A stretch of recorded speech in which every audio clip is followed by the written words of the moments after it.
Hello guys, welcome to my YouTube channel walk with physio. आज हम बात करने जा रहे हैं होम आइसोलेशन की एंड आरटीपीसीआर टेस्ट की। साथ ही साथ में हम बात करेंगे प्रोन लाइन टेक्निक या फिर प्रोनिंग टेक्निक के बारे में। बात ये भी करेंगे कि इसे करने के क्या क्या बेनिफिट्स हैं और ऐसी कौन सी कंडीशन है जिसमें प्रोन लाइन टेक्निक आपको नहीं करनी चाहिए। तो सबसे पहले बात करते हैं होम आइसोलेशन की। जिस भी दिन से आपको हल्की हल्की हरारत लगना, सोर थ्रोट लगना, गले में दर्द लगना, बॉडी में थकावट महसूस होना या फिर ऐसा कोई भी सिम्टम जो कोविड-19 के सिम्टम से रिलेटेड है, अगर आपको लगता है तो आपको तुरंत होम आइसोलेशन हो जाना है। इस दिन को हम 0 काउंट करते हैं, तो डे 0 से 2 वीक्स तक यानी 14 डेज तक आपको होम क्वारंटीन ही रहना है। अगर इस 14 डेज के होम आइसोलेशन से पहले आपको लगता है कि आप ठीक हो चुके हैं, तभी भी आपको 14 डेज का क्वारंटीन पीरियड कंप्लीट करना ही है। और 14 डेज के बाद आप आराम से अपने घर में बाहर निकल सकते हैं, लेकिन तभी भी आपको 1 वीक तक प्रिकॉशन लेना ही है, ताकि आपके चांसेस कम हो जाएं दूसरों को संक्रमित करने के। अब बात करते हैं आरटीपीसीआर टेस्ट की।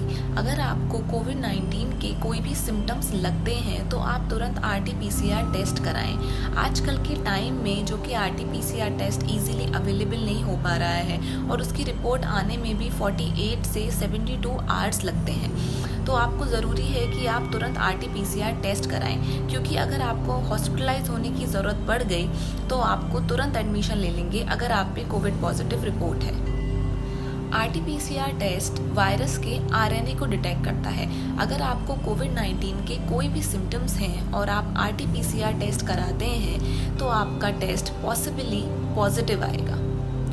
अगर आपने आपका 14 डेज का होम क्वारंटीन कंप्लीट कर लिया है और 3 से 4 दिन तक अगर आपको कोई भी फीवर, ऑक्सीजन की कमी होना या ब्रेथलेसनेस नहीं है, तो कोविड टेस्ट कराने की आपको ज़रूरत नहीं है, क्योंकि आपकी बॉडी में वायरल इन्फेक्शन नहीं है। लेकिन फिर भी 19 डेज तक यानी 3 मंथ्स तक वायरल की सेल बॉडी यानी डेथ सेल बॉडी आपकी बॉडी में रहती है, जिसकी वजह से अगर आप एसिम्टोमेटिक हैं और आपको कोई भी सिम्टम नहीं है, आप ठीक हो चुके हैं, फिर भी अगर आप आरटीपीसीआर टेस्ट रिपीट कराते हैं तो पॉसिबल चांसेस ये हैं कि आपका आरटीपीसीआर पॉजिटिव आए। कुछ लोगों में आपने ये भी देखा होगा कि वो सिम्टोमेटिक हैं, यानी उनको कोविड-19 के लक्षण हैं, लेकिन जब उनका आरटीपीसीआर टेस्ट कराते हैं तो वो नेगेटिव आता है। ऐसे लोग अपने आप को कोविड-19 पॉजिटिव की श्रेणी में ही रखें और अपने आप को तुरंत होम आइसोलेट कर लें। तो अब हम बात करते हैं प्रोनिंग टेक्निक के बारे में या फिर प्रोन लाइन टेक्निक के बारे में। इस टेक्निक को पोस्चरल ड्रेनेज भी कहते हैं और इस टेक्निक का यूज़ फिजियोथेरेपिस्ट कई साल से काफ़ी पेशेंट में करते आ रहे हैं। क्रिटिकल केयर पेशेंट के लिए या फिर नॉर्मल पेशेंट के लिए, जो लोग में लंग में ऑक्सीजन की ज़रूरत है और जो लोग ईजिली कफ आउट नहीं कर सकते हैं। इसी टेक्निक को हेल्थ मिनिस्ट्री ने रिसेंटली प्रोनिंग का नाम दिया है। तो सबसे पहले 1970 में इस टेक्निक को फिजियोथेरेपिस्ट के द्वारा आईसीयू में उन पेशेंट पे किया गया जो हाइपोक्सिया में थे। उसके बाद इस टेक्निक को एक्यूट रेस्पिरेटरी डिस्ट्रेस सिंड्रोम मतलब आर्ट्स के पेशेंट में किया जाने लगा। एंड अकॉर्डिंग टू रिसर्च कोविड-19 के ज़्यादातर पेशेंट में आर्ट्स मिलता है, इसीलिए इस प्रोनिंग टेक्निक के द्वारा कोविड-19 के पेशेंट में ऑक्सीजन का लेवल हम बढ़ा सकते हैं और ये बहुत ज़्यादा कारगर है। प्रोनिंग टेक्निक करने के लिए आपको एक तकिया आपके गर्दन के नीचे और 2 बड़े तकिए आपके चेस्ट के नीचे चाहिए। यहाँ पर मेरे पास तकिए नहीं हैं, इसलिए मैं दोनों तकियों को अपने चेस्ट के नीचे लगा रही हूँ ताकि मेरे लोअर लोब्स ऊपर की तरफ उठ जाएं। आप अपनी गर्दन को राइट और लेफ्ट या फिर सीधी तरफ कैसे भी रख सकते हैं। अगर आप कंफर्टेबल नहीं हैं तो आप एक तकिया अपने पैरों के नीचे भी रख सकते हैं।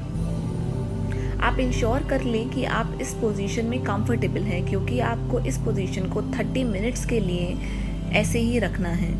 अब आपको डीप ब्रीदिंग एक्सरसाइज करनी है। डीप ब्रीदिंग एक्सरसाइज के लिए आपको अपनी नाक से गहरी लंबी सांस लेनी है और 2 से 3 सेकंड्स के लिए रोकना है। रोकने के बाद आप इसको अपने मुंह से निकाल दें, जैसे आप विसिल बजाते हैं उस तरीके से।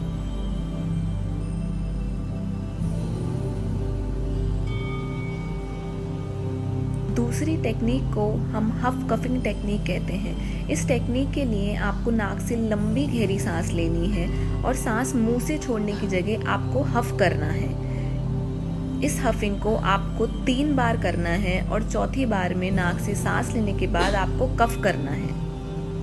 तो अब बात करते हैं कुछ की पॉइंट्स की और उन कंडीशंस के बारे में जिनमें आपको प्रोनिक टेक्निक नहीं करनी है। हमेशा याद रहे कि प्रोनिक टेक्निक करने से पहले आप खाली पेट हो, क्योंकि आपको 30 मिनट्स तक इस पोजीशन में रहना है। सीवियर हार्ट कंडीशन के लोग, जिनको डीप वेन थ्रोम्बोसिस या फिर डीवीटी है, और वो लोग जो प्रेग्नेंट हैं, वो लोग प्लीज़ इस कंडीशन को ट्राई ना करें और अपने कंसल्टेंट की सलाह लें। तो ये था हमारा आज का वीडियो, जिसमें मैंने काफ़ी कुछ पॉइंट कवर करने की कोशिश की है।